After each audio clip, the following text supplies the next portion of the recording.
Pemirsa, potensi pertumbuhan Bali United Football Club sedang dilihat kembali. Menyusul terhentinya kompetisi sepak bola di tanah air dan untuk sementara waktu selama pandemi. Kita akan membahas prospek bisnis dan saham PT Bali Bintang Sejahtera Tbk bersama Director of Business Development Sukor Sekuritas Bernardus Setia Ananda Wijaya. Selamat pagi, Mas Bernardus. Ya, selamat pagi Pak Rudi dari Berita 1. Terima kasih telah mengundang kami dari Sukor Sekuritas untuk hadir di sini. Terima kasih, Mas Bernardus. Ini kalau kita bicara soal Bali United, ini kan kompetisi terhenti. Ini bagaimana menurut Anda prospeknya? Tentunya di benak banyak orang, banyak yang melihat bahwa Bali United ini hanya merupakan suatu bisnis sepak bola atau klub bola biasa. Padahal sebenarnya Bali United atau bola ini merupakan salah satu klub bola yang telah mereformasi klub bola di Indonesia, di mana kita bisa melihat dari revenue stream Bali United ini, sekitar 80% dari revenue-nya didapatkan dari sport agency yang dihasilkan dari anak usahanya, yaitu kreasi karya bangsa. Sehingga kita melihat bahwa PT Bali United atau PT BBS ini atau Bali United ini masih sangat berpotensi besar untuk di tahun 2020 ini. Karena tentunya melalui sport agency atau sponsor-sponsor yang telah mereka kumpulkan, tentunya kontrak dari sponsor itu paling enggak kurang lebih 1 tahun atau bahkan lebih. Sehingga tentunya revenue dari iklan atau sponsor pun masih ada untuk Bali United ini sendiri. Oke, artinya Anda ingin mengatakan bahwa meskipun kompetisi terhenti, sebetulnya ini tidak berpengaruh besar terhadap revenue Bali United? Nah, mungkin saya akan background terlebih dahulu mengenai revenue stream dari Bali United ini berdasarkan laporan keuangan di Q1 2020. Dari laporan keuangan di Q1 2020 kita bisa melihat bahwa sales revenue mereka meningkat 50,43% dibandingkan dengan tahun sebelumnya. Di mana tahun sebelumnya di kuartal 1 revenue berkisar antara 27,85 miliar, sedangkan di tahun 2020 ini menjadi 41,89 miliar.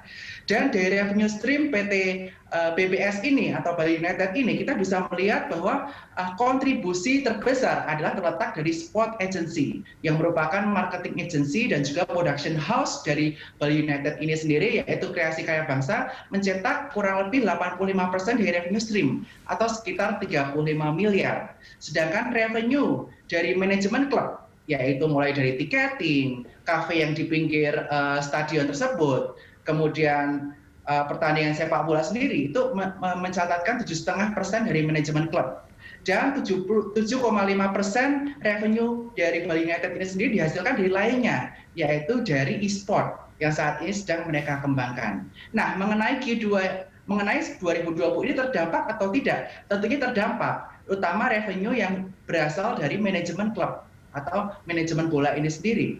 Tetapi kita tidak bisa memungkiri bahwa revenue terbesar dari Bali United ini terbesar dari sport agency, di mana dia bertugas untuk menghubungkan antara brand yang mencari klub bola untuk mempromot brand mereka, dan mereka itu menghubungkan dengan klub bola yang butuh sponsor. Jadi mereka mendapatkan agency fee, dan tentunya ini merupakan kontrak tahunan. Selain itu, kita juga melihat bahwa telah ada kontrak yang berjalan dengan Bali United, di mana kita bisa melihat dari piutang dari Bali United itu sendiri. Dari piutang Bali United itu sendiri terlihat ada angka 71 miliar, di mana 26 miliar itu dari PT Liga Indonesia Baru atau dari penyelenggara Liga 1, sedangkan 45 miliar itu dari brand-brand. Nah, tapi tentunya dengan adanya COVID-19 ini pastinya ada beberapa brand yang minta ada keringanan tentunya untuk kontrak dari iklan atau brand agency ini sendiri. Nah, akan tetapi kami percaya bahwa dengan adanya pertandingan bola yang akan dimulai tanggal 1 Oktober 2020 nanti, tentunya ini bisa meningkatkan kapasitas bola atau Bali United ini untuk mendatangkan sponsor lebih banyak lagi, yang merupakan sumber penghasilan utama mereka, terutama dari marketing agency dan production house yang ditopang oleh anak perusahaannya, yaitu PT Kreasi Karya Bangsa. Boleh saya bilang bahwa dari penjelasan Mas Bernardus, sebetulnya secara fundamental, ini keuangan Bali United ini baik-baik saja meskipun pandemi COVID-19 sekarang masih terjadi. Yes, saya bisa mengatakan bahwa keuangan Bali United ini masih sangat baik-baik saja. Terutama jika kita melihat bahwa dana dari hasil API itu baru digunakan sekitar 11%. Sehingga kesempatan mereka untuk mengembangkan bisnis, fundamental bisnis mereka, fundamental usaha mereka, keuangan mereka, itu masih sangat kuat untuk bisa menjadikan Bali United ini menjadi bukan sekedar bola atau beyond football, tapi bisa menjadi media entertainment, marketing agency, production house untuk persepak bolaan di Indonesia. Karena seperti saya tambahkan lagi nih, ada satu revenue stream yang mungkin banyak orang nggak tahu mengenai Bali United ini. Mereka juga memiliki namanya production house. Production house yang melakukan pensyutingan pertandingan Liga 1 maupun Liga 2 yang ditayangkan di Indosiar, O-Channel maupun video, sehingga ini sangat menarik sekali bahwa distribusi revenue stream dari Bali United itu sudah sangat sehat menurut saya. Oke, nah ini tapi di sisi lain kalau kita bicara soal persepsi pelaku pasar terhadap Bali United, ini dengan tidak adanya pandemi, maksudnya dengan tidak adanya kompetisi karena pandemi COVID-19 ini bagaimana, Mas Bernardus? Yes, seperti saya sampaikan tadi, saat ini mulai bulan Maret yang lalu ya, sampai September ini tidak ada pertandingan bola. Tentunya hal ini akan membuat kontrak-kontrak yang dari brand telah lakukan dengan bola atau Bali United ini mungkin ada meminta keringanan untuk masalah kontrak. Okay. Tapi kita bisa melihat bahwa kontraknya itu full 1 tahun, dan selama pandemi COVID ini, bola pun telah melakukan aktivitas-aktivitas lain guna untuk membantu brand mereka terpromosikan dengan baik di komunitas dari Bali United itu sendiri.